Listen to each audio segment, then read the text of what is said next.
Hello and welcome to episode 26, take 3 of Match It and the Other Guy, because we've had a couple of technical problems. First of all, we had an airplane flying overhead, which, Kevin, you didn't like that, did you? Nah, I said let's leave it out. I did the anti-rubber plant thing. Yes, and then the second time we didn't have a stopwatch running, so we didn't know how long the episode was going to be running for. However, take 3 is going to be the one. We do have a stopwatch, and if any airplanes come across now, we're sticking with them. Oh yeah, third time's a charm. Yeah, so where were we? Yes, Kevin and I sitting outside my home in Lake Wylie, as ever. It's not very warm today, Kevin. No, the chill has come in. I've got an overcast day. Yeah. We're kind of supposed to have a little wetness this week. It's not too bad. I mean, considering it'd be a lot worse. But we are bright and sunny in temperament, as always, aren't we? Exactly. We're here to bring joy and sunshine to your day. Okay, so, as ever, I never know what subject we're going to be talking about. Not that it ever really matters, because very, very rarely do we stay on target for more than about a minute. But what should we be talking about today? All right, well, going back, in very early episodes, we touched a little bit on music in that we talked about first concerts. Yeah. But there's so much in music we can talk about. I thought today we'd talk about our first albums. Oh, first albums? Yeah. Well, how about that? Because when you stopped our recording for the first time because the airplane flew overhead, I said, no, let's leave it, doing the Robert Plant voice from, I'm sure it was Physical Graffiti, when Led Zeppelin did exactly the same with their sound engineer. Yeah, so, okay, well, one of my first and greatest albums that I still listen to on a regular basis, although not on vinyl any longer, is Physical Graffiti by Led Zeppelin. I think that's a wonderful album. How about you? What was your first or one of the most memorable albums? You know, I was really trying to figure out when I would have gotten my first one. I don't think it was something I went out and bought. I think it was like a gift. I was probably, let's say, 8, maybe 9 years old, and I got Kiss's Love Gun. Wow. And I think that might be the first one. It was my aunt gave it to me. It was around my birthday, so it was a birthday gift. I remember that. Yeah. So I opened that as a gift. And then it was just, for some reason, all that early stuff was Kiss. Yeah. I had that. I'm not counting the 45s. I get a 45 now and again. But I had Ace Frehley's solo album. And another friend of the family, they had a son kind of a little older than me, and he gave me Alive 2 that out of his collection. So I kind of just started getting them that way. Alive 2 is Kiss now? Kiss Alive 2, right, yeah, right, double album. Okay. So my earliest stuff was just Kiss, and I can't remember which one was the actual first one I held in my hand and owned. But from an early age, you say 8 or 9? Oh, yeah, 8 or 9. Oh. Yeah, that was right when Kiss was breaking big and everybody was into them. And yeah. So then we were trying to garner anything related to them we could, and I first started building a music collection. Yes, I don't think my album music collection started that early in life. I'm going to add at least another 4 or 5 years onto that, about, I don't know, 12, 13, somewhere about that, I think, when I started buying albums. We had a wonderful music shop in Loughborough, vinyl music shop in Loughborough called Castle Records.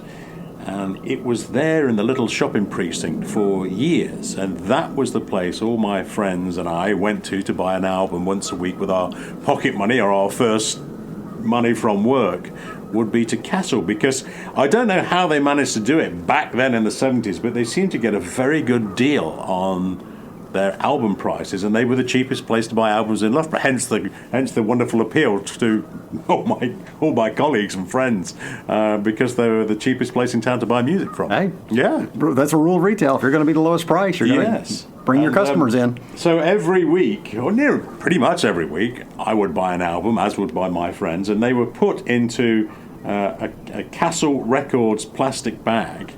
And I think up until fairly recently, I think when I was moving my possessions out of my home in France to move over to the States full time, I think there was still some Castle Records plastic bags in use. So they were most definitely recycled for many decades. Yeah. Wow. Yeah.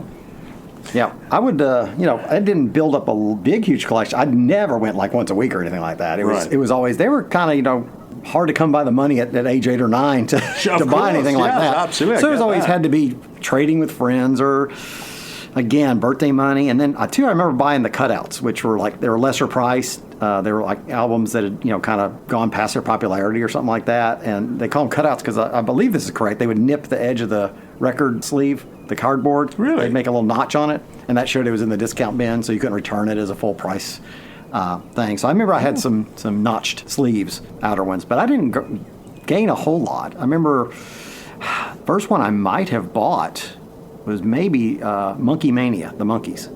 Yeah, okay. And of course, by then it was a compilation album. Their time had already really been. Yeah. But I always liked them. I liked watching the show, and I liked their music. And Sure. So I bought this double album. That one I still have. Do you? Yeah. Well, I'm going to say, well, that you collect a lot of things, so that in a way is not that surprising to me. Oh yeah. There's some Yeah. things I have let go as far as the music. Yes. I used to like buying albums very, very much. And back then, I know we're all showing our age, but we do tend to go back in time when we have these conversations. Of course, the album sleeve and the art of the album sleeve, especially a double album, was so important to the quality of the finished product, wasn't it? I mean, that told the story, really, what the album was going to be about. An essence that is long lost now. Yes, being able it's to a do tragedy, but that's the way the world works. Media changes, and with the introduction of CDs, although CDs have gone by the way now, of course they were much smaller in size, and therefore the art needed to be much smaller in size.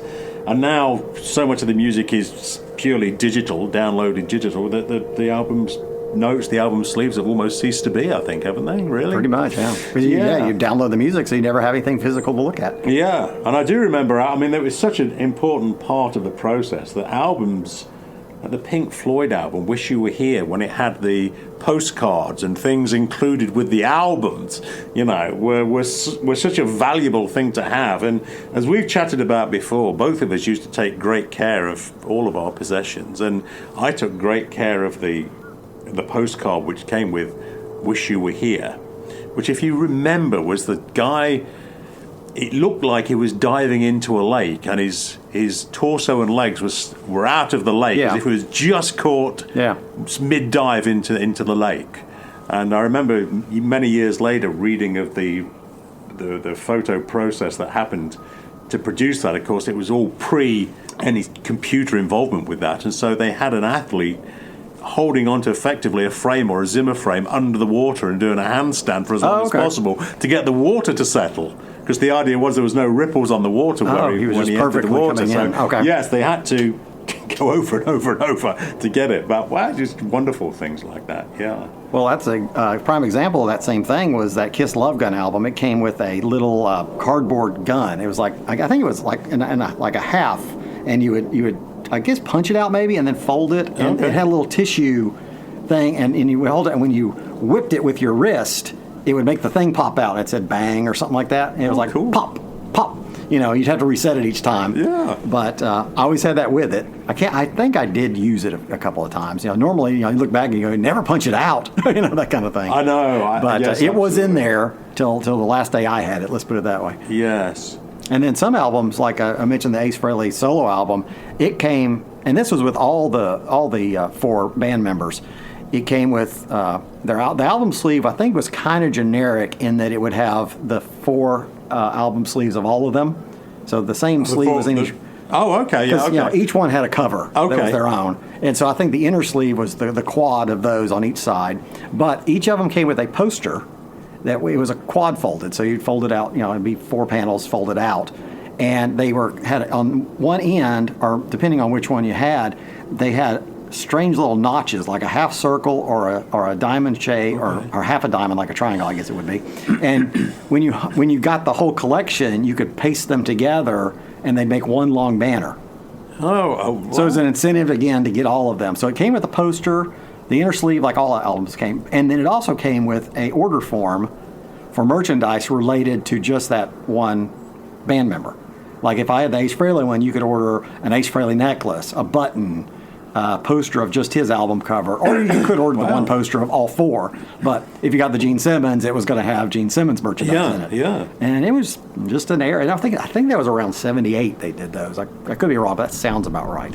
It was right in that era, I think, wasn't it? The 70s, the mid-70s were when so many great albums were made in terms of contemporary rock and rock albums, but also it was that absolute pinnacle, I think, of the record notes and the record sleeves was right there. Yes, and talking of Led Zeppelin, I remember In Through the Outdoor by Led Zeppelin had a very collectible inner sleeve We may have chatted about this. I don't think know. we've definitely talked about it. Yes, I don't know. I can't remember if we did it on air or not. Exactly that. So let's repeat the story because maybe the listener hasn't heard this, but the inner sleeve of In Through the Outdoor was impregnated with coloured dots. I remember those in colouring books as a child, where you just wash over them with a wet brush, and the colour on the little pockets of paint, effectively underneath the page, would come to the surface. So just with one wet brush, if you just went over it, it would become a multicoloured piece of artwork. It's very cool technology. But In Through the Outdoor had that on the sleeve, and again, in our desire to take great care and protection of all things, I never coloured mine in. Unfortunately, I've lost the album now, but I have seen that album cover. I'm sure if we looked online, I'm sure there would be examples of it painted, or painted with water to bring out the colours. But I do remember being very impressed with that. So as you were going each week and buying albums, which other bands and stuff, what were you buying? All of Led Zeppelin, Pink Floyd, Deep Purple. Deep Purple Made in Japan, I remember, was a big album to have with my colleagues, my friends at school. The Made in Japan album, which would have been, I want to say that was about 1971, 72. Okay. Double album, and I think they were, it would be great to say there were 4 tracks on it, one for each side of the album, of each of the 2 discs, but I think there were actually, if I remember right, there were 5 tracks on that. So the Deep Purple live tracks went on for a long while. And the one thing I remember most particularly about Deep Purple and also that album Made in Japan was a track called Child in Time, and it starts off with the lyrics almost being spoken. And one of my friends at school, in our English class, we were all charged with writing a poem, and we must bring in the poem for the next English class. I think I know where this might be headed. Yes, absolutely. So my friend copied the lyrics from Child in Time, and I think he got a B- for it. So it gives a reflection on the quality of the lyrics on that. Yes, I always remember that. The teacher decided that Deep Purple's artistic wasn't quite top notch, but was okay. Up there, but not quite top notch. That's right. It was okay. So how about you? Kiss, we've heard about. Yeah. Well, then I was thinking this kind of leads into probably the last album I got as an album. And what happened was, as we got into junior high, I think they might have done this both years I was in junior high, there was, I guess, a company that came, and I remember going to a assembly in the gym, and they would have the table and the speaker, and they'd have all these like cardboard, big square cardboards of the latest albums, out front, taped to the front, nicely done. But yeah. And what it was a presentation. They were going to get us to sell magazines subscriptions as a promotional thing for, I guess, the school, a fundraiser. Okay. And as you did them, you got, the more you sold, the more you got, you get music. You could order, if you got X amount sold, you could order an album or more, you could order 2 or whatever, I guess cassettes. That's a great idea. So I still remember doing that. I think the last album I got as an album was The Best of Blondie. Yes, okay. But that leads into the next thing, my first foray into cassettes. Because I guess the next year, probably 8th grade, they came back, did the same thing, and I was able to earn enough to get 2 things. And I will always say, each year I subscribed to BMX Plus magazine, so I was always customer number 1 anyway. So I got Mom to spring for a subscription to BMX Plus magazine. So I ordered my first ever cassettes, which were the Go-Go's Beauty and the Beat. Yeah. And Asia's first album. Okay. Yeah, which I think was self-titled. The one with the dragon coming out of the water. I think it was just Asia. Yes. Yeah. Heat of the moment. I can see that. I can see the drawing now. Yep. So those were my first 2 cassettes. Yes. Well, I was never that into buying cassettes, but what I used to do, and I think we may have chatted about this before, we would buy blank cassettes and then record our albums straight onto cassette tape in order to preserve the vinyl as much as possible. Yeah, I remember you mentioning that. Yeah. And you had to have at least some sort of system that worked well to do that. Yeah. It was one thing that my friends and I, we didn't have an awful lot of money, but the one thing we really splurged on, if we could possibly afford it, was our hi-fi equipment, because we were all really into music. Yeah. And so I remember all my early jobs, part-time jobs as a kid, I would save and buy an amp and then buy some speakers and, We really liked that. It was one thing we all really enjoyed.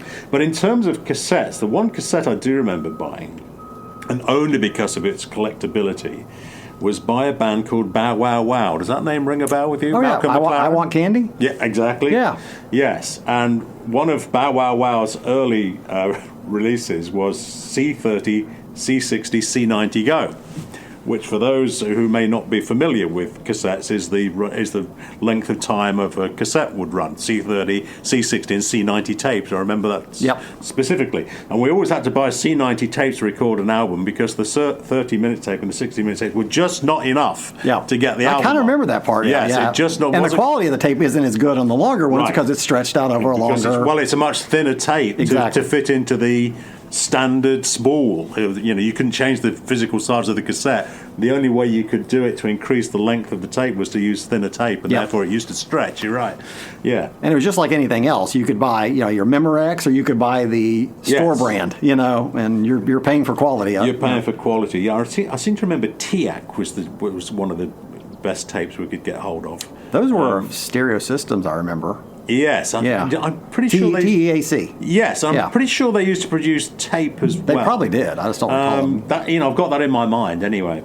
And I had that tape, the Bow Wow Wow, Malcolm McLaren Bow Wow Wow C30, C60, C90 Go tape. I had that for a long while, but again, unfortunately, disappeared in fairly recent years. Now, I will say that when I had these early Kiss albums when I was, again, 8, 9, whatever, I was literally playing them on the little child's suitcase record player that you open up and did the most basic thing. But it's what I had. Dansette, I think they were known as in England. I don't know what the I don't know. Mine had giraffes and elephants on it. It worked, right? But it played. Music came out of it, and then later when I did get down to Florida, and kind of again like 6th grade, 7th grade, Dad let me have his small stereo set, which wasn't anything special. It had a turntable, a tuner, and 2 speakers. So there was no cassette in it. You couldn't record off of it anyway, and it was by no means anything special. But I had it in my room, and I could play what vinyl I had or tune into the radio stations, and that was enough for whatever. Because again, I was always off doing something anyway, or had the TV on a lot of the time. Yeah. Well, and you mentioning getting a better system. I'm jumping a few years, but I still remember we had a store down there. People will remember these stores called Service Merchandise. Okay. And it was actually between our house and the mall, kind of like just on your way out there was a Service Merchandise on the right. And I'd stopped in, and they had a Techniques system, a rack system, but it was all put together. It wasn't separate pieces, so it wasn't really top quality stuff, but it was far better than what I had. Right. And I was so excited because they had a system where they would mark it down every week by, it might have been 10% or 20% or something like that. Yes. And I decided on the next round, when it gets to whatever, I'm going. So I was so excited that day when the minute I got out of school, I jumped in the car, zoomed over to Service Merchandise, and I still remember walking down that aisle and just seeing the blank space where that was sitting. And I was somebody beat you to it. Downhearted, and I just got the wind taken out of the sails. If somebody had gotten it. But, you snooze, you lose sometimes. That's all right. There's a lesson in life for you there. Yeah. Always say every failure offers a learning experience, and you let that one get away. We used to go to a place. It was called Comet Warehouse, which is fundamentally electronics equipment, a little bit like Best Buy, I guess. Best Buy, to my best of my knowledge, certainly didn't exist on the other side of the Atlantic in England. We used to go to this place called Comet, and I think Comet also used to have catalogues. I do remember and my friends at school would flick through the catalogues and look at the different decks and look at the different speakers and the different amps and the difference between belt drive decks and direct drive decks.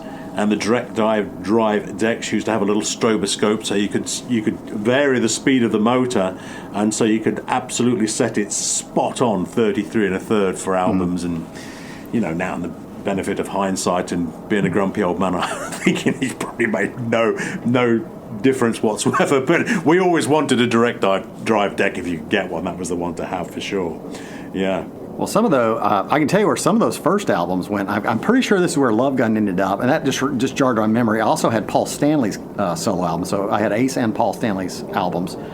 and I must have had something else maybe, but one of the kids in the neighborhood had an older brother, and we were just starting to get into the idea of getting into skateboarding. Yes. And they were the family that had all that cool stuff back even in the 70s, so they still kind of had it around and stuff. And I traded some of those Kiss albums to his older brother for my first real good skateboard. It was a GNS, an old Woody from the 70s, a little thin one. Okay. But I think I got it. I can't remember if I got the trucks with it or not. Now that I think about it, it might have just been the deck. But anyway, that's how some of them found their way to a new home. Was trading with him in probably 1983, somewhere in there. Maybe 84, 83, 84, probably 83. Yeah. But yeah, those are now, at least I know where they went, some of them. But it started my skateboarding, which we've discussed on the air a few times. One thing leads on to another. Well, that's fantastic. I do remember now, as always, when we stop talking about any subject, memories start to come back to me of amusing little stories or things that I'd almost forgotten. I do remember one of my school friends, I mean, to an extent, we kind of put him up to it. We egged him on to do it. I won't give his name because he probably doesn't want me to, but he took his copy of Wish You Were Here back to Castle Records to complain that there must be something wrong with it. Right, because I think those who are familiar with Wish You Were Here are now already thinking, I know exactly where this story is going. Just before the track Wish You Were Here starts on the album, there's an odd sort of a radio being tuned in effect, and the quality of the recording seems to drop right down, as if there's something wrong, and then the acoustic guitar comes in. And I remember us all sort of egging our friend on saying, definitely take that back. There's something wrong. We should definitely take it back. Yes, there's something wrong with it. And then going through the sort of embarrassment of the chap that owned Castle Records, who put up with young kids in his shop, but I don't think he was ever overly pleased with us being there. But, hey, we were his customers. He put the record on his deck and listened to it, and then he had to go through the embarrassment of our friend of saying, there's nothing wrong with this is the album.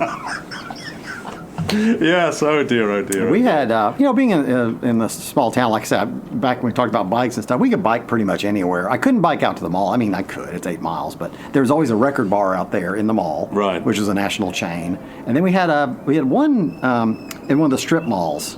I can't remember the name of it, but it was just a smaller independent, I'm sure, owned record shop, and we'd bike over there and flip through, their selections and stuff like that.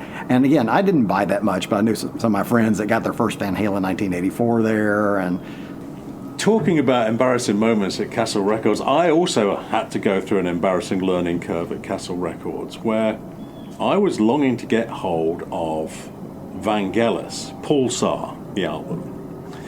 And my friends wouldn't tell me the name of the album or the artist.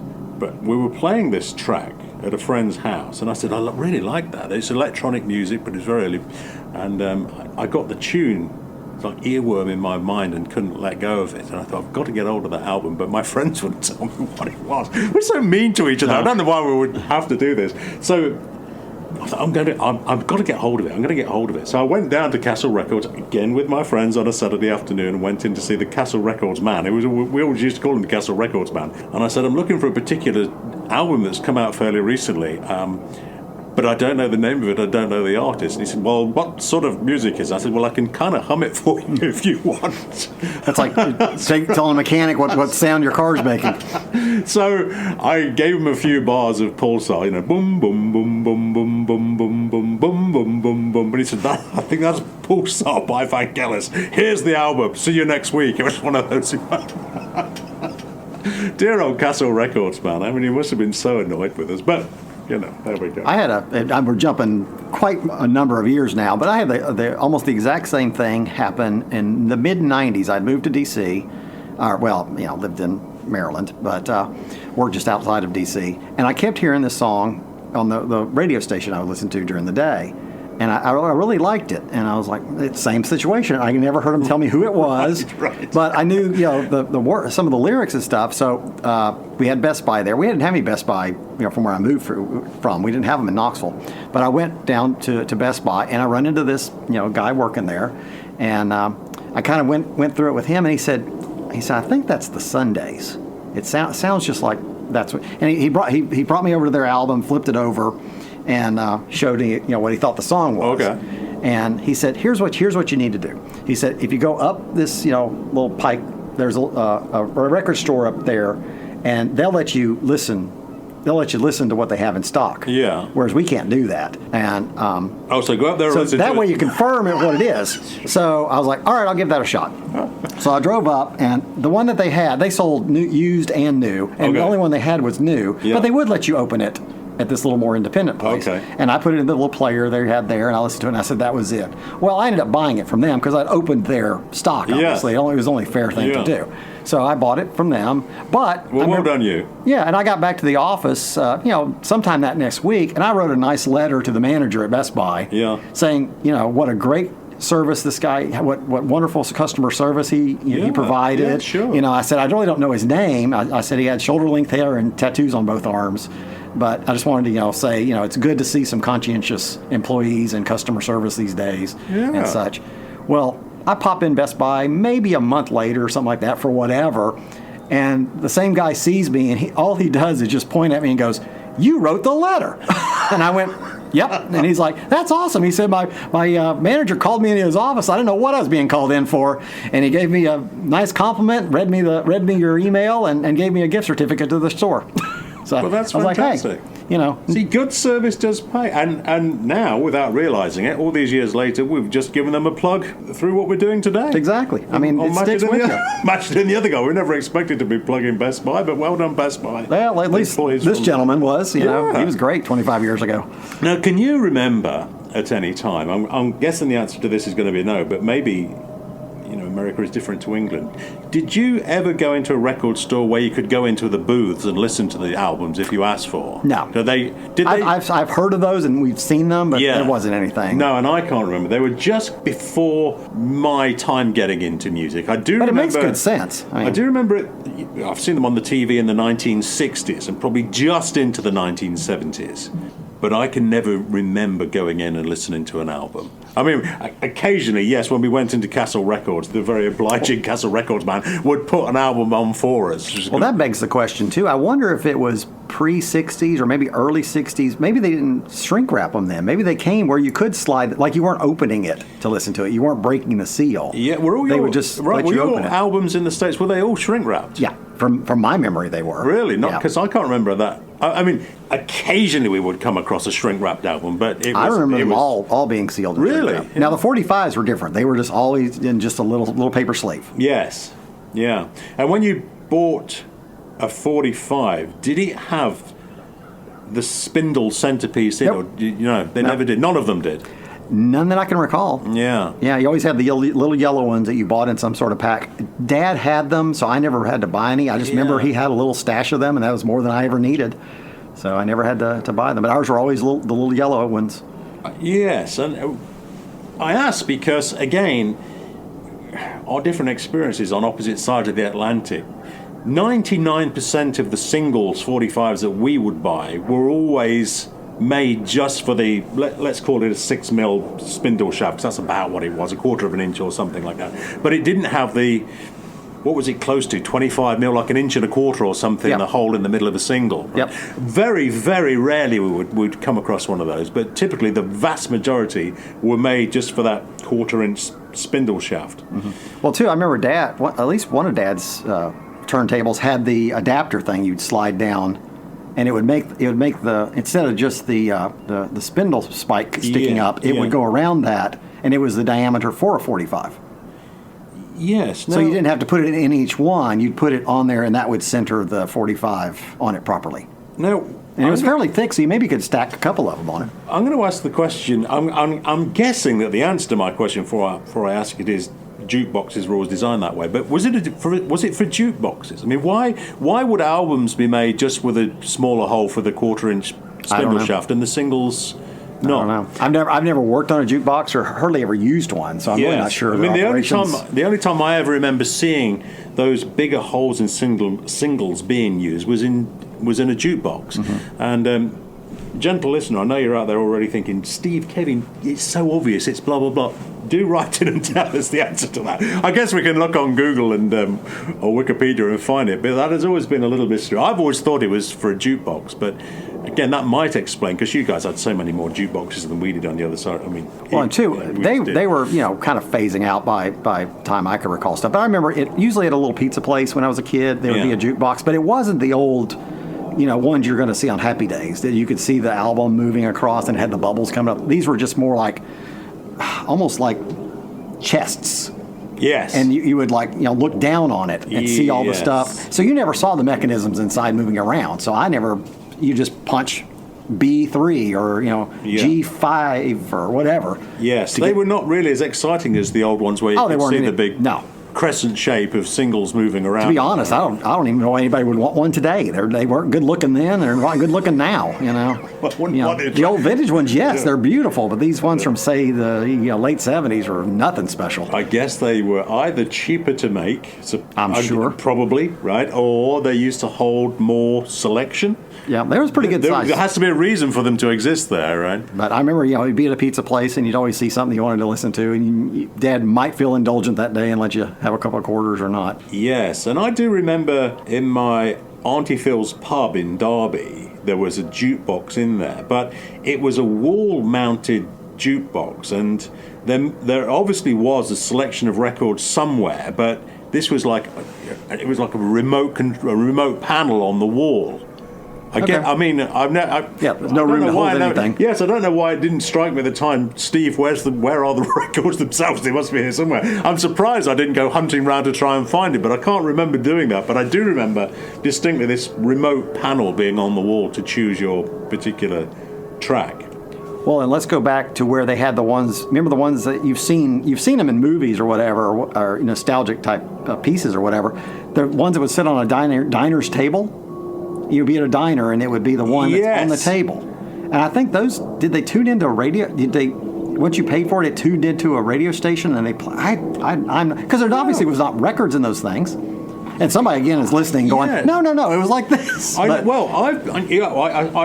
experience of the States is very brief in comparison to yours. Of course, it is. But I have been into a couple of old-fashioned diners and have seen those jukeboxes like you described, and they're usually on the booths against the wall, sort of inside, aren't they? Yeah. But I mean, now obviously with modern technology, there would be MP3 files in there. You could have 100,000 selections in one thing the size of a bread box. I never thought about that. I don't know. It seems like I heard somewhere, some people like me listening going, "You're crazy," but it seems like once you paid for it, it sent a signal to somewhere and it allowed it to So Wolfman Jack would put the record on. Or the diner would call Wolfman Jack. Or Billy down in the archives or something. I don't know, but it was like obviously had to come from somewhere, and there wasn't, this technology of things coming across digitally by any stretch. So I can hear our listener giving us that information. Seems like I saw one on Pawn Stars or something. They had it on there. Maybe they delved into kind of how they worked or something. That's where I maybe picked that up. I don't know. Yeah. But definitely an interesting part of a bygone era, sitting down having a malt and pulling up Buddy Holly or... Yeah, I wish we had... Herman's Hermits. See, we never had anything really like the diners on the other side of the Atlantic. We just didn't have them. We had pubs, and you guys didn't really have pubs. You had something different, we've talked about this before. Different cultures have different things, and I wish we'd have had we had cafes, I suppose, or cafes. They were actually an English cafe, I suppose, is the nearest thing to a diner, but not really the same cool attraction of Well, do you recall kind of jumping genres again? Do you remember your first CD you ever bought? Yes, it was Sgt. Pepper's Lonely Hearts Club Band. Do you remember the year, maybe? Well, it must have been about 1987. And I'll tell you why that sticks in my mind. It's because I bought the CD on its release, because there was quite a fanfare about it being released on CD, but I never had a CD player to play it on. Oh, I remember you saying that, yeah. I remember buying the CD. If I've still got it, I'll take a photograph and we can put it either on Twitter or on our website. I'm pretty sure it's still upstairs in this house. I think it's one of the things that did survive. Yeah. All my movements around the world. And theft of a few things, unfortunately. But I think I've still got that. That reminds me, it's not quite exactly the same, but I remember the first Star Wars toy I ever got was the Land Speeder. Right. But I didn't have any figures yet, so I didn't have anybody to drive it. So I had nobody to drive it, but I had the Land Speeder. So again, the cart pushing the horse kind of thing. It took us a long while to actually get off topic of music. But now we're finally. Surprise, surprise! We ended up talking about Star Wars. Yeah. I'll wrap it around back real quick. I can definitely remember my first CD, and it was 1987. Okay. Because we were in the dorms, and when I came to the dorms, we might have touched on this before. I just didn't get assigned a roommate that first year, or first semester anyway. So I was kind of in a room by myself. Right. Well, I ended up making friends with the guys 2 doors down, and we just hung out in their place all the time. And they just had a nice TV set up and everything. Well, one of the roommates in that room bought his first CD player, and he was extremely picky about it. Yes. At first, he didn't want us to touch us with it, use our fingers because it left fingerprints on the buttons. Yeah, oh dear. He'd say, always use the back of your fingernail. Then he realized it's making slight scratches. So then he told us, oh, stop that. Just don't use it. Now just use it. So it was almost like that. But we did, if carefully, we would listen to it if he was around and stuff. And I bought Simple Minds Live in the City of Light, double CD, right, which is them performing live in Paris, which, if you remember back, they were my first concert. Yeah, so first concert and my first CD. Yes, yeah. And yes, I still have that double disc set to this day, but that was my very first CD It's funny purchase. I remember it being 1987 because I just started working at Greypool, which was the Ferrari dealer in Loughborough. And that was a big moment. I remember walking downtown knowing that Sgt. Pepper was to be released very, very soon and asking for it. I'm sure that was 1987. Yeah. But I'll have a look for that album, see if I've still got it. It's and then I remember in the same group of guys, they a couple of. I mean, again, you didn't buy them crazy because they were expensive, and a lot of titles weren't out yet. I do remember they had one of them bought Heart's Greatest Hits.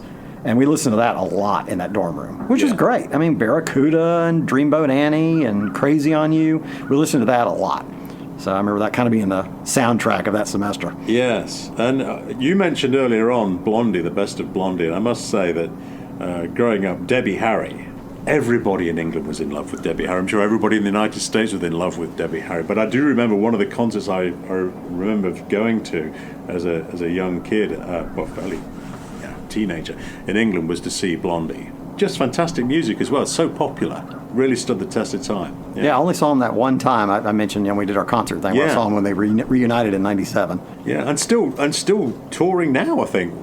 Right? I'm sure I saw something fairly recently on YouTube with Debbie Harry performing. They were on one of the New Year's Eve Rockin' Eves with Ryan Seacrest a couple of years ago, or something. So who knows? Of course, nobody's touring right now at all. But well, no, that's true. When they can get back, hopefully they will go back out. Yeah. So. Well, we better think about wrapping this up, hadn't we? We've covered another topic. Yes. My timer says it's 39 minutes. I was wondering whether or not we'd go beyond 33 1/3 minutes, and we've just managed to do that.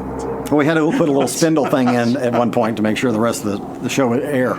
So. Well, gentle listener, I hope you've enjoyed that. Do write to us if any of those points, which I now can't remember, but if you've got it, jukeboxes, that's what we're talking about. If you have information about that, we'd love to hear from you. And we'll see you again on another episode of Match It and the Other Guy. We better say goodbye, Kevin. We'll see you on the next round. Bye now.